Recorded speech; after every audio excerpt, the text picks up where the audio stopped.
আনসিজনিং সবজি তরকারি এত মজা হতে পারে, এটা না খেলে বিশ্বাসই করবেন না। খুব ছোট ছোট করে এখানে শাপলা কুচি করা হচ্ছে।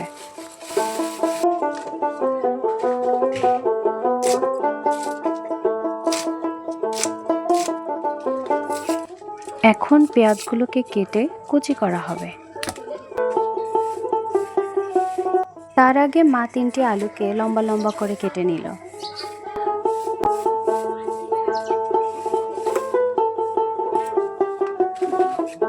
এখন মা পেঁয়াজ আর মরিচগুলোকে কুচি করে নেবে। এখন মা একটু সুন্দর লাউ কেটে নিলেন। লাউটি কাটার পর বোঝা গেল লাউটার বেশ বয়স হয়ে গেছে।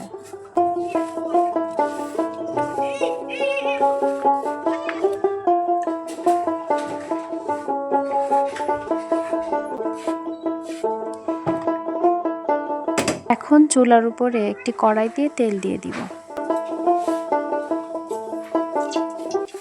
গরম তেলে লবণ এবং হলুদ দিয়ে দিব। এই পর্যায়ে কিছু চিংড়ি মাছ দিয়ে দিব। চিংড়ি একটু ভাজা হলে কেটে রাখা পেঁয়াজ ও মরিচগুলো দিয়ে দিব।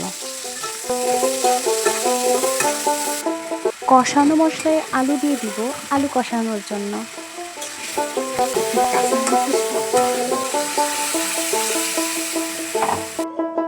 এই পর্যায়ে সে লাউগুলো দিয়ে দিব আর সেদ্ধ হওয়া পর্যন্ত অপেক্ষা করব। রান্না শেষ হলে একটি পাত্রে পরিবেশন করে নেব।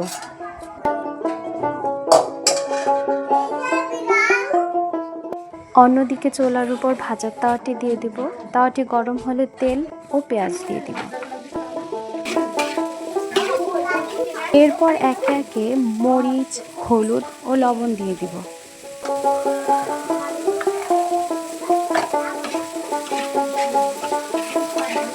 পেঁয়াজ বাদামি হয়ে গেলে শাপলা কুচিগুলো দিয়ে দিব এবং ভাজা পর্যন্ত অপেক্ষা করব।